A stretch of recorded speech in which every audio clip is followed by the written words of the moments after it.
Okay, and I'm share my screen real quick and just do an official introduction, and then we'll get going. All right.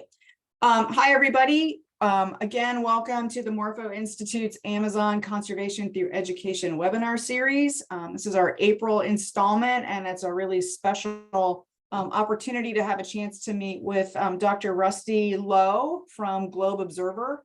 And she's going to walk us through this really cool citizen science app. We are very much looking forward to deploying it in the Amazon this summer and giving it a test run down there in that location with our teachers. But to introduce Rusty real quickly, she has been investigating past and present landscapes from archaeological and paleoclimate research across her career. And now she is currently a lead scientist for NASA's Globe Observer mosquito habitat mapper. So since we're going to the Amazon, this seems like a perfect fit. Let's map those mosquitoes and take advantage of that opportunity. We're excited about this because it's another citizen science tool, and we've been following Globe for a long time, and we think this will be a really cool way to integrate things in the Amazon and then bring that back to the classroom. So I just quickly wanted to remind everybody that we have a couple more webinars coming up in the near future. On April 20th, we will have a training session with the folks at Pocket Lab and their environmental sensors. That's another resource that we will be deploying in the Amazon as a tool for investigation. And then on May 4th, we'll be having Pacific Education Institute run us through their field investigations manual and some of their other field STEM resources that are outstanding and also are part of our Educator Academy. And then we'll be taking a break for the summer because we'll be heading down to the Amazon, and then we'll kick off our fall programming in September. And so that lineup will be coming soon. But for tonight, we're going to talk with Dr. Rusty Lowe about Globe Observer. So I'm going to stop my share, Rusty, and turn it over to you. Super cool. Thank you so much. Yeah, thank you. Okay, so here we are, and then I'm going to, I think that's the right one. And then I gotta do my screen share. Hold on. Let's see here. Got that bar in my way. Okay, let me try again. I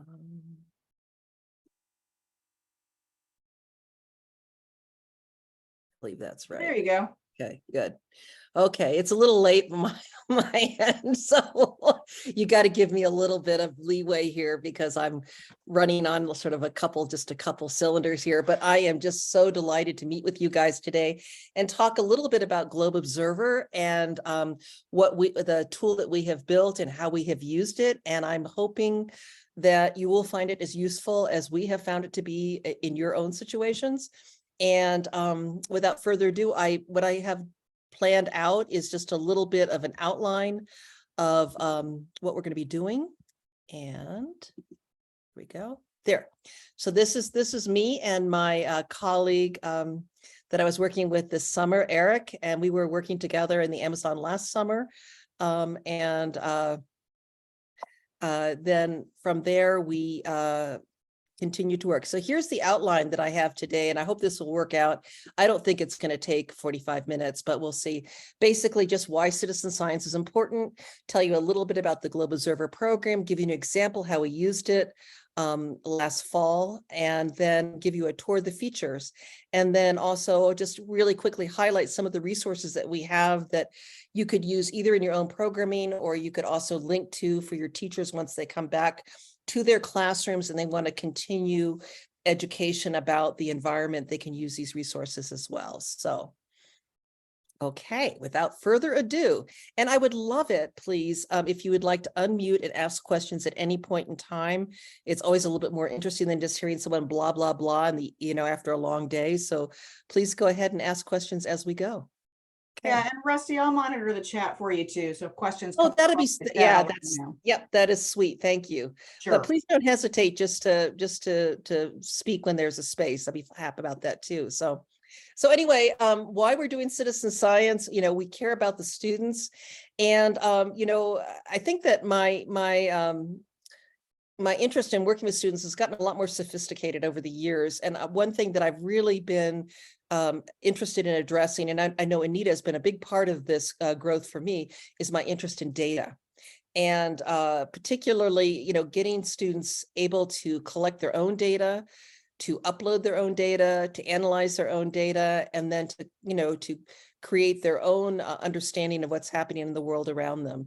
And so citizen science is a great way to do that because the tools are already built and all you have to do is deploy them in your learning context.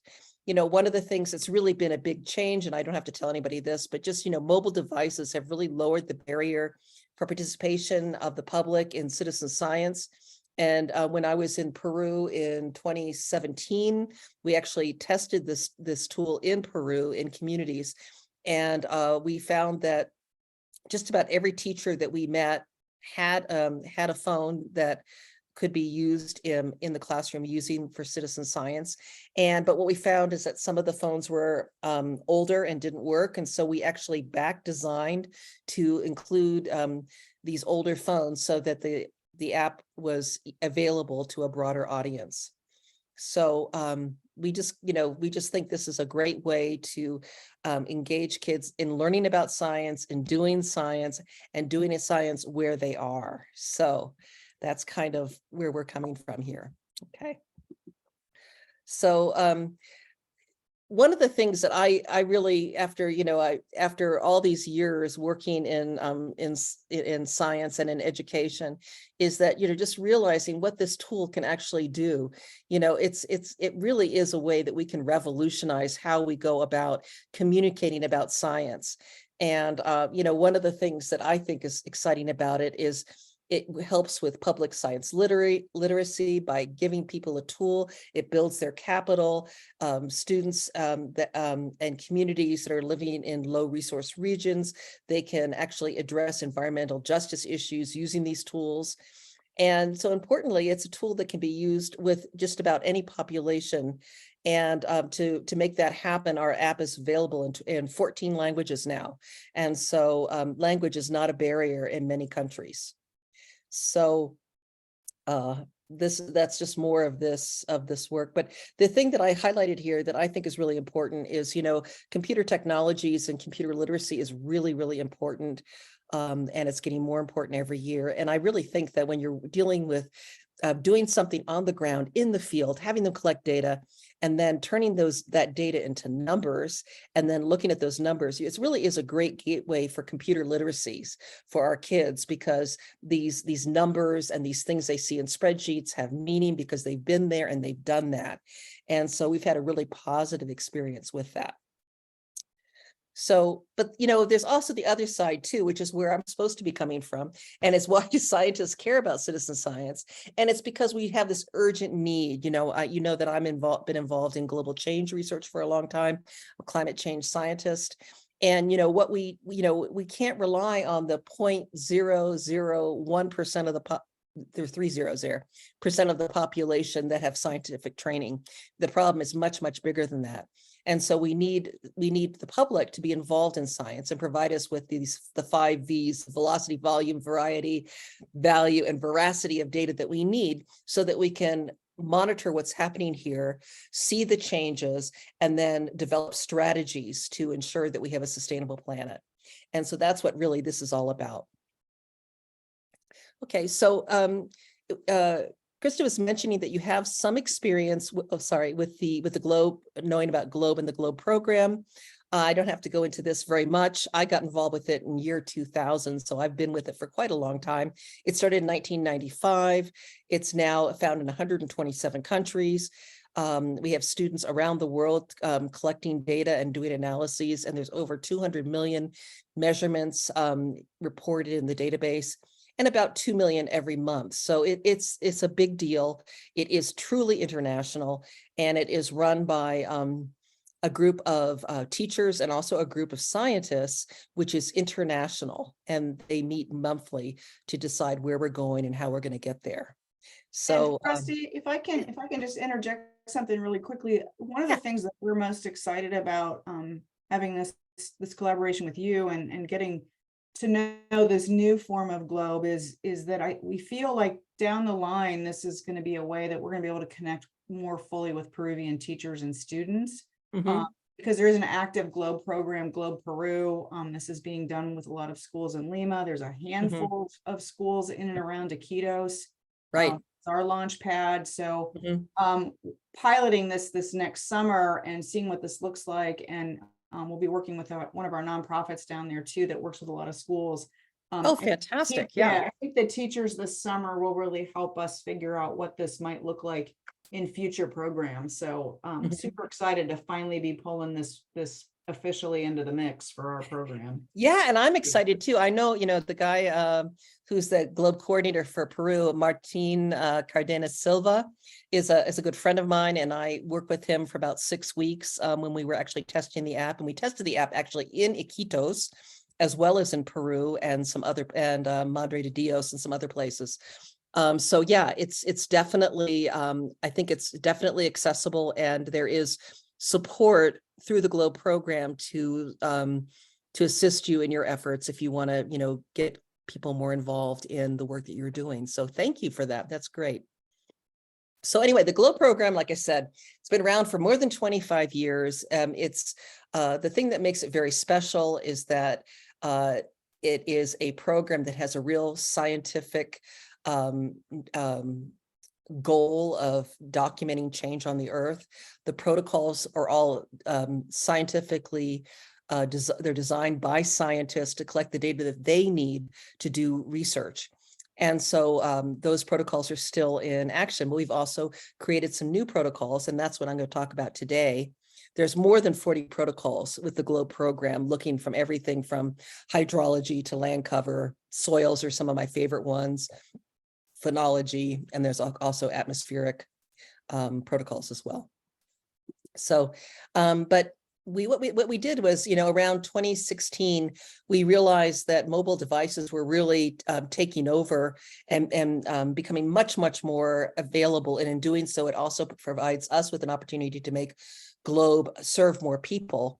And so we decided to expand the Globe program through the development of the Globe Observer app, which you see here on the right. And the basic science behind this is that, NASA, people think of NASA as space, right? But most of what NASA does is looking at our own planet, the Earth. And so people who are involved in Globe and Globe Observer are part of NASA's Earth observing mission. Most of those missions are up in air, either in airplanes or also on satellites. But also we do have people on the ground who are looking at things, in situ. And then that data is very useful for us to understand what we're seeing from space. And so that's the rationale. And then the 4 apps relate to the Earth as we break it down scientifically as atmosphere, biosphere, lithosphere, and hydrosphere. We have one protocol for each one of those. We chose ones that we thought were very accessible. We also chose protocols that we did not need to use any other,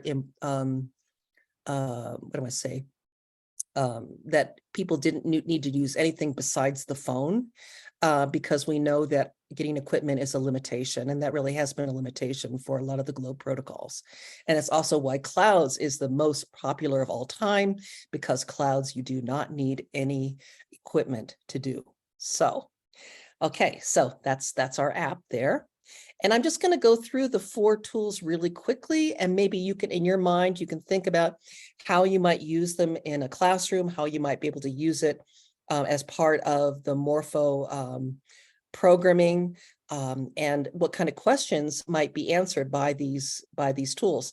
So for instance, this comes to my mind right away. We all know that the rainforests create their own weather, right? And so clouds are different over rainforests than they are anywhere else in the world. So clouds is a great thing to observe from the ground using Globe Observer.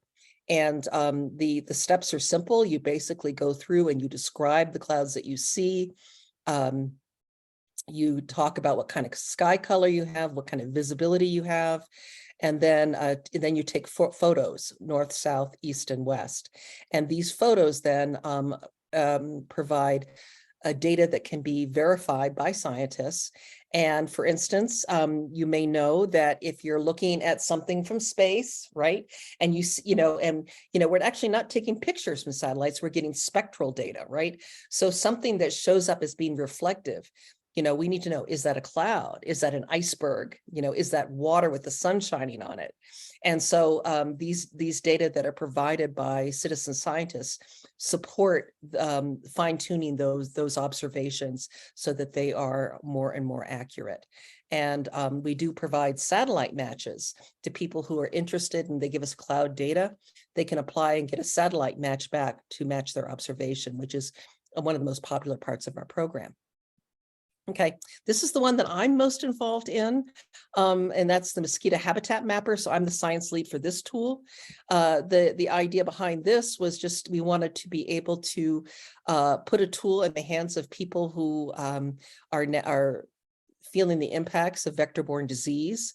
And it's a very simple protocol where you identify the habitat, you find a place where there's standing water, you photograph it.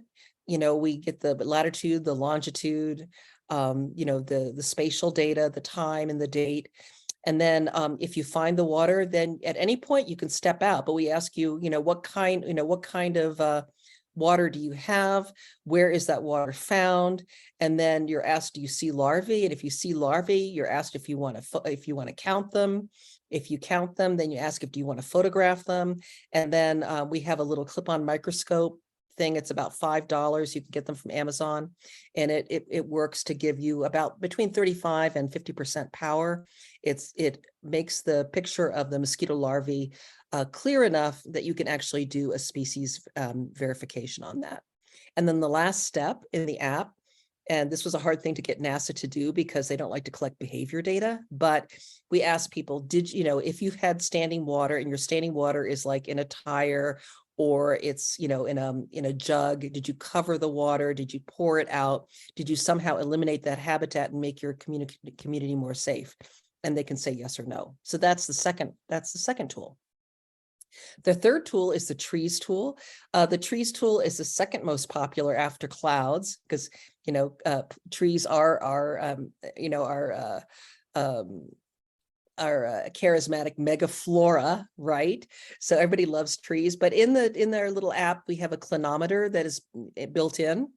And so you basically choose the tree, you measure the angle and you count your steps, and you can use that to then triangulate and determine the tree height. And then this data then is compared with data that is obtained by satellites like ISAT-2. So that's a very interesting tool to use when you're in forests. Hey, can I ask a couple of questions? Absolutely, please go ahead. So for the mosquito, let's go back to the mosquito one real quickly. Sure.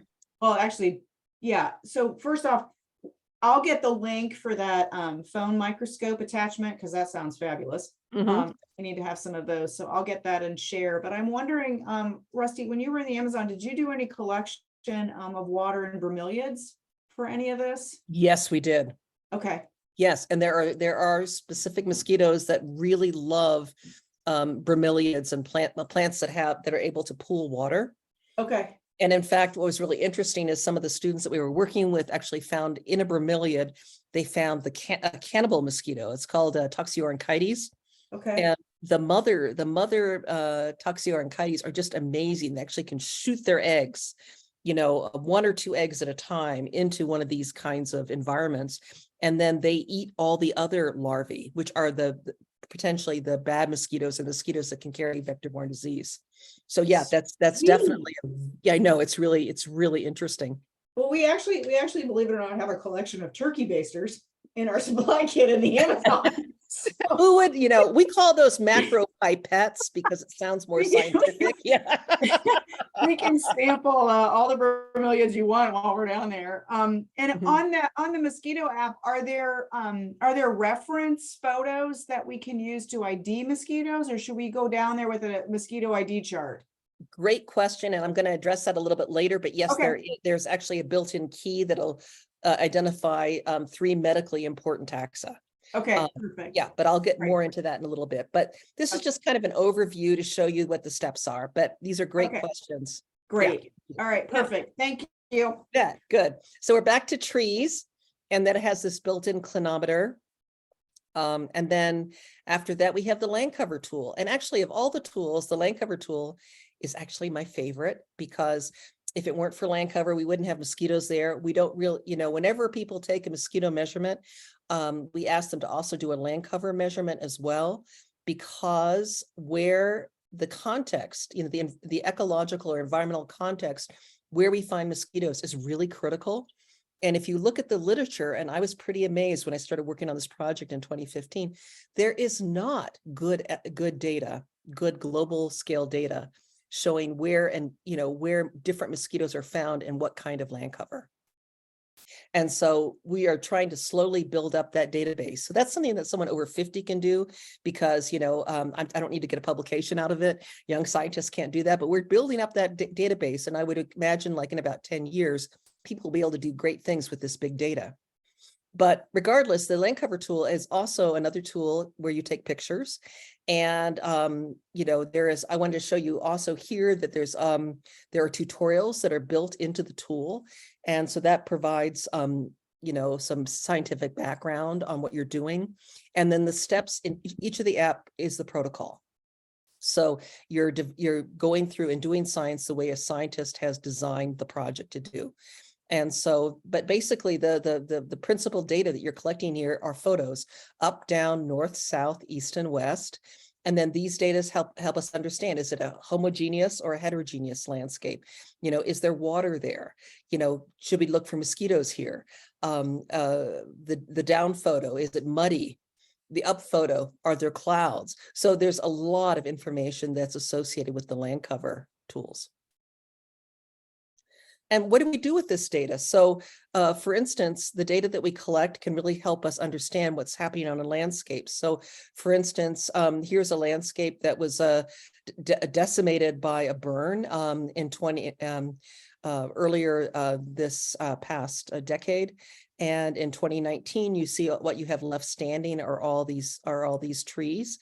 And okay, well, that's really interesting. It's great to have those pictures. But this is, I'll show you why you need that in a minute. Here's another pictures that were sent by a student from Australia. You can see, we see some kangaroo tracks there. Another student in Alaska was documenting spruce beetle damage using the land cover tool. And this is when I was in Brazil. One of the things that we identified, of course, and this is not a surprise for anyone, that there's a lot of illegal forest clearing in the Amazon. And so this is an area where not too far from the town where there's illegal cutting and habitation here. And so this is interesting, because when we were looking at the satellite images, it was really unclear what we have here. It didn't look like forest. It didn't look like a farm. It didn't look like anything that we would experience. But once we got there, we could see that it was important to see what we have there by being there on the ground. So, this area here has been an area where we have demonstrated illegal cutting for a long time. This is a place called Tapajós Forest in Brazil. And I love this picture because it was taken in 1970. Well, it was taken, I guess, I took this picture just last summer, but those trees were cut in 1972. And the people who were illegally foresting here were seized. They were not allowed to take the wood out of the place. They left the truck in place. And this area today is a national heritage area. The only people that are allowed to harvest in here are indigenous peoples, and they do things, they provide sustainable products from the forest. So, there was an awareness back in the 70s that this was a problem that people needed to solve. And so this is the area where I was working last year. So I just wanted to give you an example of how we use this kind of data. So one of the things we did last summer, it was last fall, we were in the town of Óbidos, and it's actually a really cool part of the Amazon, because it is the place where the Amazon River is the narrowest of any place. And so because of that, though, the water runs really fast there. And there's also a school there, which we went to visit. It's a high school. They have some really excellent teachers there because it's what they call a federal institute school. So it gets a lot of subsidy and support in this low resource community from the federal government. And so we work with these students and had them actually do a project in this area. And I just want to give you sort of a taste of what this project was. So what we did is this here is a picture of the city of Obidos here. It actually is a little city. There's about 17,000 people there. And the little squares are where we wanted to take samples using our tool. Where we actually took samples is a little bit off grid. That's totally normal because there are places you can't go. For instance, there's a red dot in the actual where it's in a dark square. That's actually a trash dump, so we couldn't go there. That was dangerous. The red triangle there, that is an area of illegal cutting, so it's too dangerous to go there and take data. But the rest of the area, pretty much, we were able to get some pictures. The very, very dense forest that we have just on the left of the town center is so dense, you need a machete to get through it. So we weren't able to go in and collect data exactly there. So we took some photos around that area. But what I'm showing you here too is all some of the tools that we have that are built into the website that make it available, that make this all available so that you can actually look at it. So there's a built-in map visualization system, and the data that is uploaded to the app is automatically put into the map, and you can see it with one click. You can also click on any one of these dots, and then there's a map box that has data about the measurements, the data counts. If this is a school project or the Morpho project, that information would be there, and then also the photos. So the users have access to all this data really readily. And then in app, we also have a couple interesting features that really make all this come alive. So you'll see in app here on the right, you'll see some of the landscape photos that were taken by the students and put on the map there. And then there is a place here on the left, and I apologize because I have this in Spanish, but on the left we have a map, and what the app has, it has MODIS data that drops right in wherever you are. And it will then, you can look and see, okay, I am looking at this and I see that it is a forest, and MODIS says it's a short grass area. So, and this happens frequently because, when you have when you are looking at things with large pixels, or I guess coarse granularity, very often you don't see, they have to sort of blend everything together, and so that you don't necessarily have an accurate picture. So this information that you collect is sent back to scientists, and they can use this to better understand the data that they have. Okay. And so then lastly, once we collect all that data in the field and people understand what they have seen and they've been there, then we move them into looking at the satellite data. And we have several tools that we use to pull the satellite data down. They actually then use some built-in tools that have been built by NASA and the Surveyor program, actually Collect Earth Online, where they can actually go through and they can actually create a land cover classification that then it turns those pictures and those experiences they had in the field into numbers, into statistics, and they can really begin to understand better what's happening on the landscape. So that's basically the overview of the Globe Observer tool, and an example of one of the kinds of applications and how we take the field application and then connect students with NASA data in order for them to begin to make that connection between the field experience, which is analog and it's real and it's hands-on, and then taking that to the data, which might be a CSV file, that you download and you put into ArcGIS or something.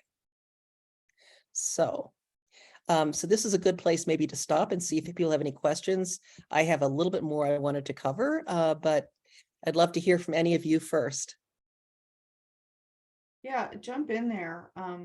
I've got 1,000 questions, but I'll hold off. I'm sure some of the participants may have some questions, so. Oh, and seeing Anita, I forgot to mention this, Anita, but when we were developing the app, before we had the app, of course, we used Survey 123. And we built a Survey 123 app and used that to determine what kind of features that we needed, which is an it's an Esri product, right? And I Yeah. think it's now been superseded by a new and even cooler tool. But it's been very important. Wonderful. Yeah. So any questions from the upcoming participants about this? What Otherwise- format does the data download in? That's a really good question. The data can be downloaded in a variety of, you can do KMZ files, it can be a CSV file. So there's different kinds of formats that you can use depending on whether or not you want to throw it into a spreadsheet or you want to throw it into a GIS platform. That's Yeah. what we want to hear. All right, excellent. Cool. Well, Anita and Nancy have been working on a very large project with Esri, and Morpho now has an account, 2 accounts actually, an education account or license, Mhm. and then a conservation license. And so Anita and Nancy have been working on some test pilot projects with that, with some of our alumni and anybody else that wants to jump in on it for that matter. So one of my questions was, and Nancy and Anita maybe will jump in here too, is how is it possible to take this data and sync it up to some of the maps that we're creating on our Esri account? So like, for example, Nancy's already connecting some of the eBird data from Cornell Ornithology. We're connecting some of the iNaturalist data into these maps that we're creating. And it would be like amazing to add this layer to it as well if teachers wanted to do that. Yeah, absolutely. You just create a new layer and superimpose it. The students that I work with in the summertime, we do that all the time. They take their observational data from the field, and then they we use ArcGIS Online for this. But we actually, there's a lot of satellite imagery that are maintained as layers in ArcGIS Online, and we have them look at that in conjunction with their own data that they've collected. So yeah, it's really quite easy to do that. Yeah, that's awesome. Rusty, that sounds great. I have a question about collaboration between classrooms. Are you seeing ways that students are collaborating with people either in classrooms nearby or maybe even in distant countries? Yes. So the GLOBE program is all about collaboration, and a secondary goal of GLOBE is to, besides science and science education, it's also to foster international positive experiences between students. And so through the GLOBE program, there are lots of ways that students can collaborate on science projects and things like that. And I can give you more information if you're interested to do that. For instance, I could see it'd be very easy to have your students connect with some GLOBE students from Peru, through Martin. I'm sure that he would love to make that happen. So yeah, and also I'll show you a feature in just a minute that will make that easy for you in our app. Yeah, one other comment that I have is Rusty's been terrific and is on board to support our, piloting of all of this. So I'll be getting together with Rusty after the fact in the coming weeks before we get down to Peru. And I think what we'll try to do is put together sort of we'll look at the itinerary and step by step, where could we plug in and put this tool into play so that we can collect some meaningful data while we're down there and play around with it. So if anybody on the line, David or Kathy, Rama, any of you, that if this is really lighting you up and you want to be involved in those conversations pre-departure, let me know. Kathy Hockman is going to be joining us for our pilot 2.0 of our Amazon research experience for teachers. We're trying to get a larger program off the ground, and we're doing some basic field work this summer after the Educator Academy to map that out. And I mean, Kathy, I'm like already seeing like, oh my God, this fits so nicely into that into that research program too, as a connector back to the classroom. And now I'm loving that you've got the UN Sustainable Development Goals. So that's a whole other thing. Yeah. So yeah, this is just very exciting, and I'm thrilled that we're getting this going. So thanks. Oh, I'm thrilled too, because there's nothing I think is more important than the Amazon, honestly. And so I'm just, any way I can help you guys in what you're doing, I think it's really, really important. So I'm just going to walk. So you asked some really great questions about how the app works and whether or not you have, a dichotomous key in the app for the mosquitoes. So I'm just going to walk you through a couple of the apps. I don't want to take too long, but just to give you a feel for what you're going to see. But what you can do after this talk is just download Globe Observer. It's available in your App Store or in your Google Play. You just look up Globe Observer and it's easy to find. There's a one-time sign in with your email. After that, it lives on your phone. You don't have to worry about it anymore. So, okay, so this is how you do it. Just download the app, check your email, and then you sign in with your email and password. So super easy, designed to be super easy. And let's see here. But I wanted to show you these, and you'll have these slides too, so you can look at them again if you want to know some more details. But I just want to show a couple things that I don't normally talk about in introductory talk, but since this is something that you might want to use. One thing is down here, we have this little gear on the, when you open up the app. And that is a really important place where you can do something like you can change the language. So you can change the language to Russian or Thai or Spanish or Portuguese or whatever. So, and then that changes the whole app into that language. So that's really great for your Peruvian counterparts. But the other thing I wanted to talk about, when you talked about wanting to connect kids doing projects together, but maybe being spatially dispersed, you can create a Globe team. So maybe the team might be Morpho, Morpho Institute, and then kids that are involved in Morpho Institute programming in Connecticut and in Michigan could actually be collecting data. The data would be associated automatically because it's in a team, and it can be downloaded in a team, and it can be looked at in a dashboard as a team product. So you don't have to look at the 200 million measurements that are out there. It's just your stuff. And that's, for teaching, that's really important. It also makes it easier to pull the data out for analysis. So I just love it, love it, love it. Yeah, we thought of a lot of these things, but these things roll out one at a time, so there's more to come, but we're not there yet, but we're getting there for sure. Okay, so here are the steps in the app that is the scientific protocol. This is what I just told you about a little bit earlier. Landcover is a good example. There are 3 short tutorials. Each one takes about 5 or 10 minutes. It just tells you about the data, why we collect it, why it's important, how it connects to satellites, things like that. So then you take a new Landcover observation. It opens up, it gives you the date, the time, the lat, the long. It also, if there is a map available and you are online, you can see a map. There's a question of whether or not your latitude and longitude is more precise than the map or not. It really depends on, what your GPS is providing to you. But there's this bar here saying estimated accuracy.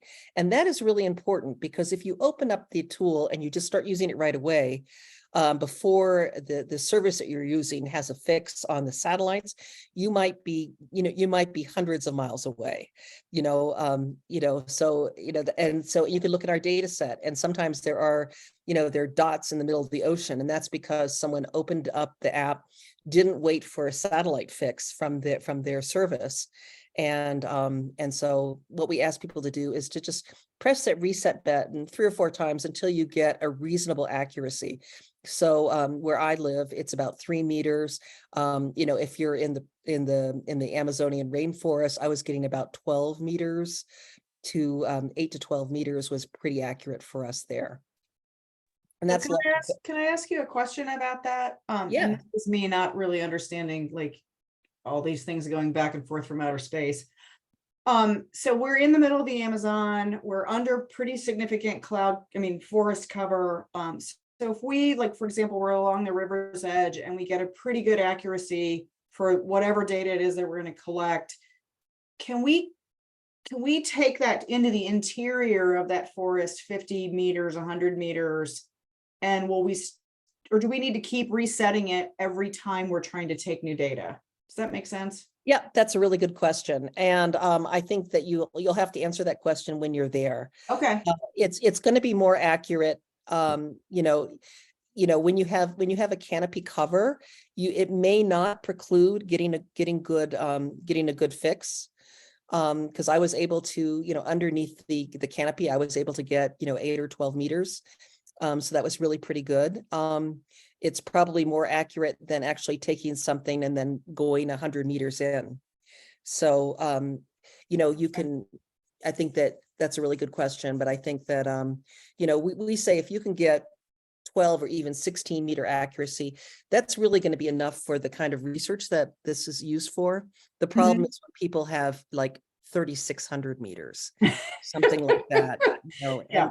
and we do get those in our databases. So then scientists have to actually go through and clean up the data and remove those anomalous things. okay, The next thing, though, is that we ask for a description of the surface features. These are all the features that impact the kind of spectral data you're getting using the sensor. And so we just have a set of yes, no questions. And then you just take photos. And the app itself, it uses the built-in, compass feature essentially that phones have. And so what you do is you hold the phone, you tilt it so you have about 50 meters of view in your viewfinder. So don't try and get a picture of those mountains way out there. You're going to try and get what's closest to you. And then so you just have a little bit of an angle when you tip it. And then you just take your 4 photos, north, south, east, west, up and down. And you basically take that little white circle that has the cardinal direction and you move that into that sort of channel there. So it's very easy to use. And now this is the picture when I was talking about that burned area. This is why these pictures are so important. So if you look down here, this is a satellite image of this area. And if you look at that, it's very difficult to understand what you're seeing, right? It doesn't, it doesn't look like fields. It doesn't look like a forest, but what it is it's actually this burned forest. And so that's just a really good example of why it's important to have these photos. We really are doing something very important for people who are using satellite data. Okay, and then I think I already mentioned that you can go to the bottom of your app there, and they have the 6 pictures, north, south, east, west, up and down as little tiny squares in that red circle, and then you can go there and compare what you found to actually what MODIS sees. And so that's also a really useful thing. You can report a difference if you see one. Okay, so this is actually my favorite slide because people always ask me, especially kids, can NASA really see mosquitoes in space? Why are we looking at mosquitoes when NASA it's an Earth observing mission? And the answer is no, NASA cannot see mosquitoes from space. And but scientists can make the connection between the satellite data that can tell us when and where the conditions are right for mosquitoes to proliferate, right? And the mosquitoes that we actually find. And so citizen scientists make that connection. And so that's why we want to use the mosquito habitat mapper and the land cover together when we're working in public health kinds of issues. So I'm just showing you, there's 4 tools. I'm just showing you these tools, but just see how similar they are. So like once you've used one of the tools, they're all built using the same kind of design so that there is no learning curve the second time around. But just to show why this is important. And then we ask you to take a picture of the breeding site. And then you can see that, here in this picture here, it looks like it's a little wetland, right? But actually that photo was taken in a dry land ranch landscape. And that was just in the little creek where the trees are. And so it's really important to have that context when we are beginning to understand where and when we're finding mosquitoes. So I won't go through all the steps in the Mosquito app, but just to let you know that we have these little clip-on magnifiers.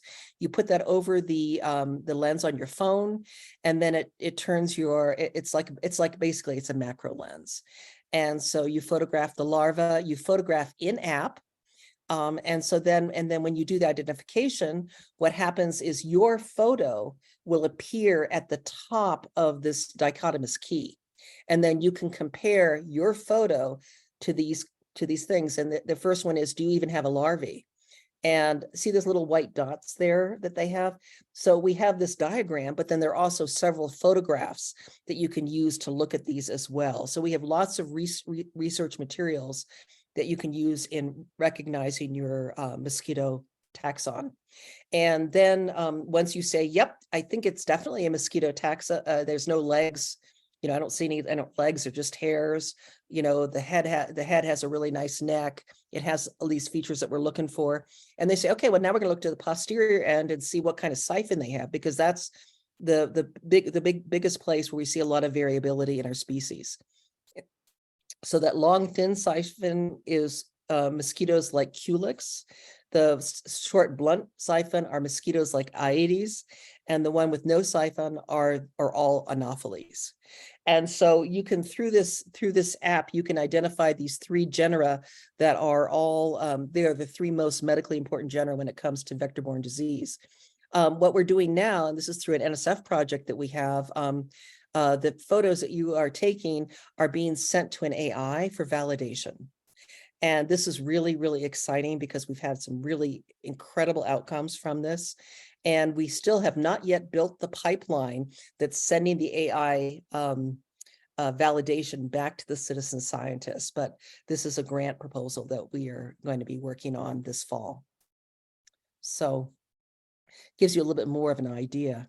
But this is why I want to say that citizen science is really important. And then this is really my last data slide. But we had back in 2020, somebody found an Anopheles mosquito in Madagascar, and they found it in a tire. And we said, that's wrong.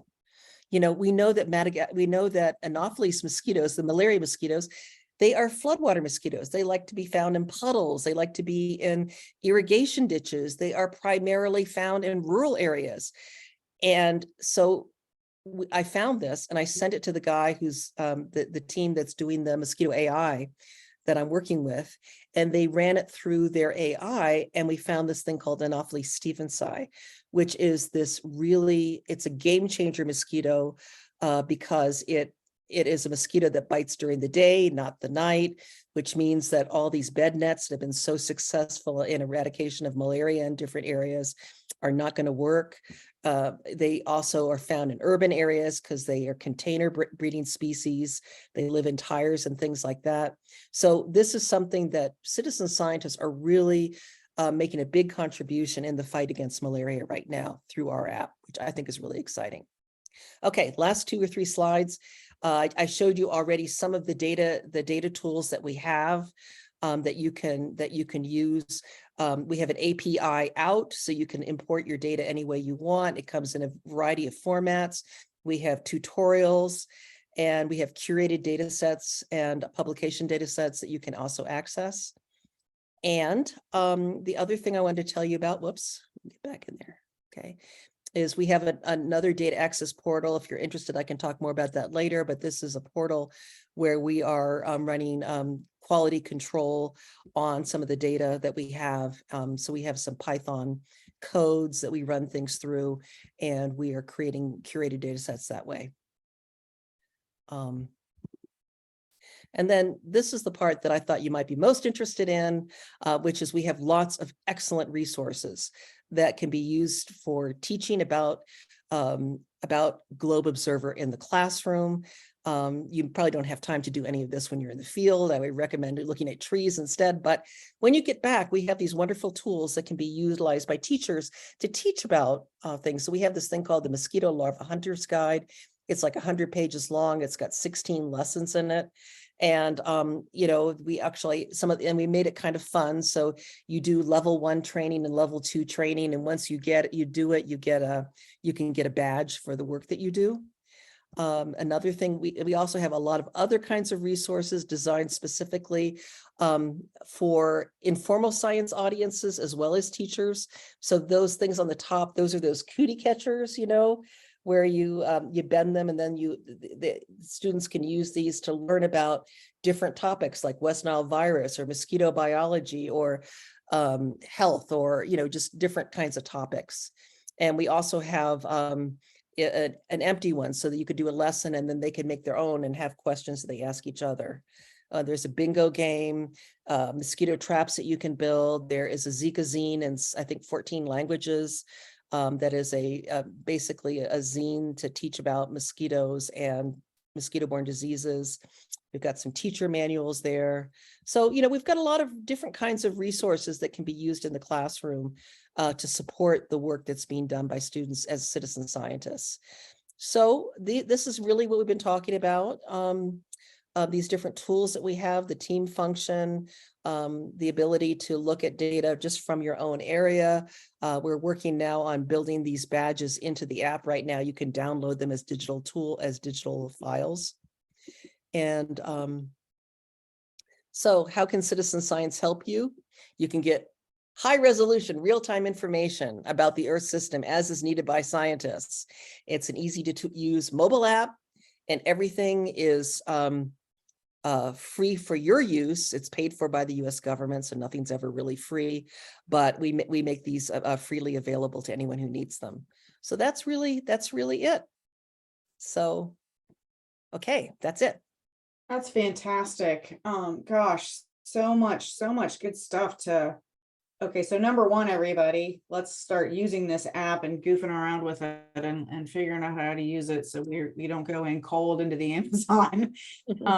And then Rusty, do you happen to have, can you grab that link for the microscope or the adapter and drop that in the chat?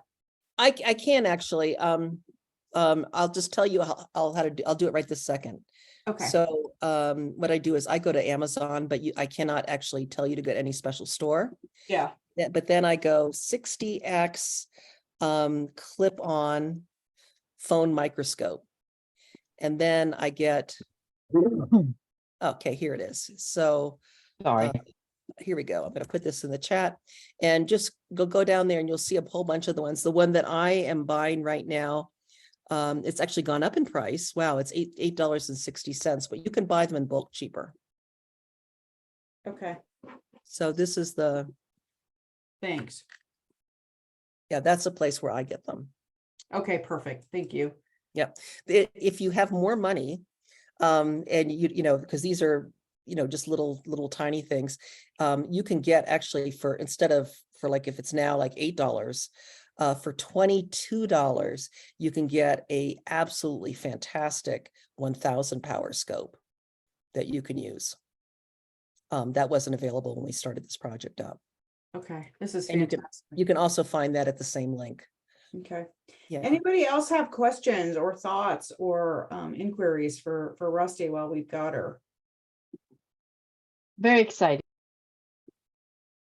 I'm very excited. Hi, this is Rama, and I teach Hey. high school biology, and I'm a big advocate for science fairs. So I'll be kind of thinking about this, and then I'll also be going to India after EAA, and I'm excited thinking about the mosquito problem back there and what I can learn and share with the students there. Thank you so much. Oh, that's Well, thank- great. Yeah, thank you, Rama. I really appreciate that. And, you know, India is another very active globe country. And so you can find connections there as well. Yeah, I'll actually be, I need to drop off, so I don't want to go into details, but I would really be interested in seeing how I can help support my students participate in science fairs. Great. Well, Great. thank you so much. And I'm going to put my email right in the chat if you didn't get it. So I'd love to hear from you or anybody else if you have questions later or would like more clarification or just give me some ideas how you think we can improve what we do. You know, it's always minds coming together that makes things happen. So That's great. So again, what I'll do is I'll connect with Rusty again, and kind of look through the itinerary, how we have it laid out, and look for some natural places where we can insert this into the program. But certainly ideas I'm sure are bubbling up for the participants that are on the line, for Nancy and Anita. We're very much looking forward to this and doing more of this. And actually, we have a couple people on the line from Peru too. Megan McDaniel, who's the director of CONAPAC. She works with all the Amazon schools in the Wonderful. vicinity. So she's very interested in how this might work for her network in Peru. And then Pam Bukhar, who owns and operates the Explorama Lodges and is a former science teacher too. So Wonderful. those connections are already being made, and now apparently we're going to India. So it's like great. So all right. Any other last questions from anybody? Kathy or David? Anything popping up? I have nothing and I have to go meet a student. So thank you Alright. so much. Sure thing. And I think I'm just really excited to learn it and use it. It looks like, so it looks like this lends really naturally to students being able to even collaborate, like write back and forth, exchange video about what they're observing. And I think that part excites me a lot once I start playing around with it. I think that's really the Yeah. thing that excites me the most too, is getting kids connected with other kids and Mhm. getting them excited. And, they're going to see different things if they're in different places, and comparing and contrasting is a great way to learn about what's happening in the world around us. So yeah. And David, please don't hesitate to reach out if you have any questions or comments or Cool. ideas. We're always looking for ideas. So Well, I Great. love that. Yeah, thank you. This is amazing work. Yeah.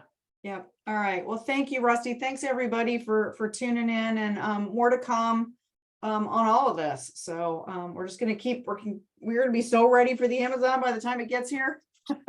So oh, well, I wish all of you that are able to go to the Amazon have a wonderful time. yeah, we sure will. We sure will. Sure you So will. Yeah. thanks, Rusty. I'll be in touch later on this week, and we'll get reconnected. So Okay, thanks, great. everybody. Have a lovely Rusty. night. Have a Bye, great y'all. evening. Bye, everyone. Bye. Bye-bye.